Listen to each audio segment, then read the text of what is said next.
لیکن تمہاری بھلائی اسی میں ہے کہ تم کسی سے میرا ذکر نہ کرنا۔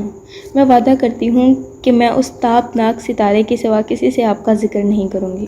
اگر اس ستارے کی زبان ہوتی تو وہ تم سے یہ کہتا کہ عاصم تمہارے باپ، تمہارے بھائیوں اور تمہارے قبیلے کا دشمن ہے۔ اس کے لیے تمہارے دل میں نفرت اور حقارت کے سوا اور کوئی جذبہ نہیں ہونا چاہیے۔ عاصم نے یہ کہہ کر گھوڑے کو ایڑ لگا دی۔ سمیرہ آہستہ آہستہ قدم اٹھاتی ہوئی گھر کی طرف چل دی۔ راستے میں وہ یہ بار بار کہہ رہی تھی، کاش تم سہیل کے بیٹے نہ ہوتے، کاش تم یہاں نہ آتے۔ عاصم اپنے گھر کی چار دیواری کے قریب پہنچا تو عباد باہر کھڑا اس کا انتظار کر رہا تھا۔ آپ نے بہت دیر لگا دی، وہ آگے بڑھ کر گھوڑے کی باگ پکڑتے ہوئے بولا۔ عاصم نے گھوڑے سے اترتے ہوئے کہا، تمہیں آرام کرنا چاہیے تھا۔ عباد نے شکایت کے لہجے میں جواب دیا، یہاں آرام کون کر سکتا ہے؟ آپ کے چچا نے آسمان سر پر اٹھا رکھا ہے، وہ 3 بار مجھے گالیاں دے چکے ہیں۔ تم نے انہیں کچھ بتایا تو نہیں؟ نہیں، میں نے ان کی تسلی کے لیے کہا تھا کہ ہمارا ایک گھوڑا کہیں بھاگ گیا ہے، آپ اسے تلاش کر رہے ہیں، آپ جلدی سے اندر آ جائیں، وہ بہت پریشان ہے۔ عاصم تیز تیز قدم اٹھاتا صحن میں داخل ہو گیا۔ اس کے قدموں کی چاپ سن کر ایک لڑکا کمرے سے باہر نکلا اور بھاگ کر اس سے لپٹ گیا۔ یہ اس کا چچا زاد بھائی سالم تھا۔ ابا جان، بھائی عاصم آ گئے، اس نے پکار کر کہا۔ حبیرہ اور اس کی بیوی لیلا کمرے سے باہر نکلے۔ عاصم نے سالم کو ایک طرف ہٹا کر اپنی چچی کو سلام کیا اور اس کے بعد حبیرہ سے بغل گیر ہو گئی۔ حبیرہ نے شکایت کے لہجے میں کہا، عاصم آج تم نے مجھے بہت پریشان کیا، اگر تم تھوڑی دیر اور نہ آتے تو میں تمہاری تلاش میں نکلنے ہی والا تھا۔ وہ گھوڑا مل گیا؟ نہیں، وہ بستی کے قریب پہنچتے ہی اچانک ایک طرف بھاگ گیا اور مجھے اس کا سراغ نہ مل سکا۔ تمہیں اتنے کامیاب سفر کے بعد ایک گھوڑے کے لیے پریشان ہونے کی ضرورت نہ تھی، چلو اندر چلیں، سعد نے کہا۔ وہ کھڑی ہے، لیلا نے دروازے کی طرف اشارہ کرتے ہوئے کہا۔ سالم نے کہا، بھائی جان، سعد آپ سے روٹھ گئی ہے، وہ کہتی ہے کہ آپ نے بہت دیر لگائی ہے۔ عاصم نے آگے بڑھ کر سعد کو چمٹا لیا اور اس کی تھوڑی پکڑ کر اسے اپنی طرف متوجہ کرتے ہوئے کہا، اگر میری ننھی بہن مجھ سے خفا ہے تو میں ابھی واپس چلا جاؤں گا۔ سعد مسکرائی، سالم جھوٹ کہتا ہے۔ وہ ایک کشادہ کمرے میں داخل ہوئے اور چٹائی پر بیٹھ گئے۔ عاصم نے کہا، سعد، میں تمہارے لیے دمشق سے کپڑے اور یروشلم سے انگوٹھی لایا ہوں، اور چچی جان آپ کے لیے بھی۔ لیلا نے کہا، سعد اپنے بھائی کے لیے کھانا لاؤ۔ سعد دوسرے کمرے میں چلی گئی۔ حبیرہ نے کہا، بیٹا، میں اس کامیاب سفر پر تمہیں مبارکباد دیتا ہوں، یہ تلواریں بہت اچھی ہیں، صرف کپڑا بیچ کر ہم شامون کا سارا قرضہ اتار سکیں گے، لیکن یہ گھوڑے اور اونٹ تمہیں کیسے ملے؟ چچا جان یہ آوارہ پھر رہے تھے، اگر چند دن تک ان کا وارث نہ آیا تو یہ ہمارے ہیں۔ حبیرہ نے کہا، بیٹا، لوگ اپنے جانور یوں ہی رستے میں نہیں چھوڑ جاتے، تم مجھ سے کوئی بات چھپا تو نہیں رہے؟ نہیں چچا جان، عاصم نے اپنی پریشانی پر قابو پانے کی کوشش کرتے ہوئے کہا۔ حبیرہ نے کہا، اب ہمارے قبیلے کا ہر آدمی یہ تلواریں حاصل کرنے کی کوشش کرے گا، لیکن ہم صرف ان لوگوں کے ہاتھ فروخت کریں گے جو دشمن سے لڑنے کا عہد کریں گے۔ عاصم نے جواب دیا، چچا جان، میرا کام تلواریں لانا تھا، یہ آپ بہتر جانتے ہیں کہ ان کا اصل حقدار کون ہے۔ حبیرہ نے کہا، امن کے دنوں ختم ہونے کے بعد تمہیں بہت محتاط رہنا چاہیے، تمہاری اس کامیابی کے بعد بنو خزرج ہست کی آگ سے جل اٹھیں گے۔ آپ میری فکر نہ کریں، میں اپنی حفاظت کر سکوں گا۔ سعد نے کھانا لا کر عاصم کے سامنے رکھ دیا اور حبیرہ نے کہا، بیٹا تم کھانا کھاتے ہی سو جاؤ، صبح اطمینان سے باتیں کریں گے۔ عباد کھانا کھا چکا ہے؟ عاصم نے سوال کیا۔ ہاں، حبیرہ نے جواب دیا۔